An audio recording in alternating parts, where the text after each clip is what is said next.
Amen. Bazalwane, ngiyabingelela ntambama. Ngiyabingelela Kingdom Citizens. Lalifa zezulu egameni kaJesu Kristu waseNazaretha. Yavuka kimi bazalwane ukuthi ngenze this short video njengomuntu ke uthanda ukufakaza. Malithi izwi likaNkulunkulu laphayana ku Revelations, they will conquer by the blood of the Lamb and the word of their testimony.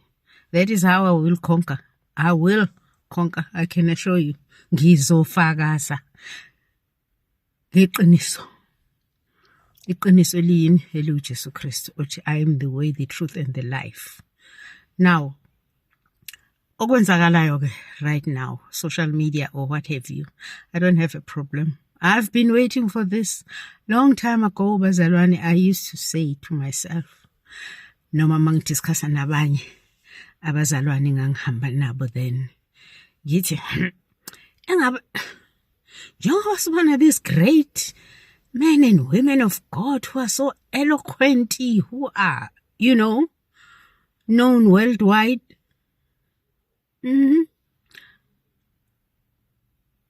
Baphi abazopersecutwa? Angamboni opersecutwayo mina. Njengoba bapersecutwa babehamba noJesu, kwaqala ngaye uJesu uNkulunkulu uqobo lwakhe waba persecuted. Persecutwa obani ababepersecute uJesu? Obani ababepersecuta abapostoli? Today, what is happening? What is happening today? For me, deep down, I'm rejoicing. I'm rejoicing. I feel like saying, bring it on. Bring it on. Kuzocaca ukuthi ubani ukhuluma iqiniso. Because if ushumayela izinto ezithandwa abantu ezibawa indlebe zabantu, vele you will not be persecuted. If everybody else is accepting you, upholding you, udumile, ukuthi nokuthi, for me, now, when somebody, a messenger, you do not want to listen, but you just persecute, I'm not bothered, and I know uyayazi nayo leyo nto, because uthunyiwe vele and utsheliwe aware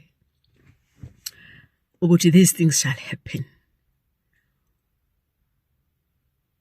True men of God will be persecuted.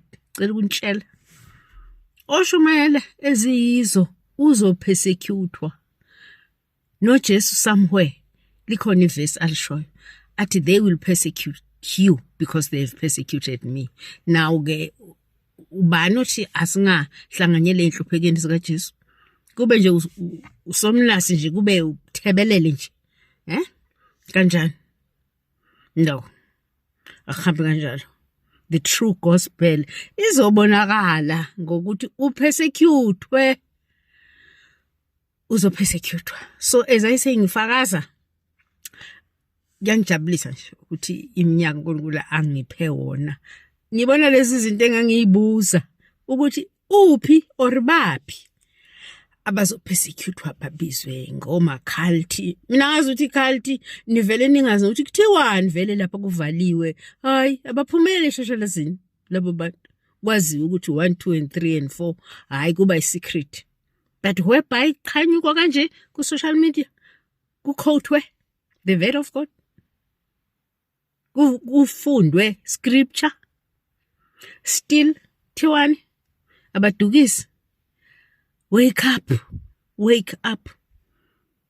Engingakusho nje njengoba ngishilo ngathi ngilethe ufakazi mina bokuthi lezi zinto zazivele zikhona kimi, ngizibuza bengazi ukuthi ubaba uNkulunkulu uzongigcina, ngize ngikwazi ukubona a man of God that will be persecuted like this. This is the beginning. This is the beginning. But we are not afraid. We are not afraid. Because umulandela yena uJesu ushilo ukuthi you will be persecuted. You can't just be a celebrity, thandwa abantu like imali. Everybody loves money. No, say imali. But when you speak the truth, it's only the truth that will set people free. Ngiyababhala this afternoon in my WhatsApp status. Mungakasibheki sibheke. Ngibhalile ngibuza ukuthi as a Christian ngempela in the whole world over, government departments, all of them, yiphi leadwa or operator on daily basis according to the word of God, that is led by the Spirit of God. Imuphi? Umusicangela nje njengoba ngisho ukuthi ngikhuluma nalabo abakholwayo ke la, ngoba bangakholwa vele bezoku-understanda, kodwa ngithi iyiphi department eyodwa nje mungayikhotha ngempela operator ilidwe according to the word of God. Njengoba ngisho ngithi abakholwayo, ngisho abantu abakholwayo mina inkosi uJesu abathethelelwa izono. Yes, those are the people I'm talking about. Born again, saved and sanctified, preaching. So ngiyasasho futhi ngithi ngiyambonga uNkulunkulu ukuthi ngoba lo ngifakazile ukuthi nansi yiyo ke le engangiyifuna. Ubaba uNkulunkulu usiyangikhombisa ukuthi nazo ngishilo eqaleni ngathi bring it on. You know who you are. Akuze uzodlalwa bazalwane. As it was in the times or in the days of Noah. What happened? Ask yourself, what happened during the days of Noah? Same scenario. Listen to the Holy Spirit who will convict you. Is this the truth or is it a lie? God bless you all. In Jesus' mighty name. Till we meet again.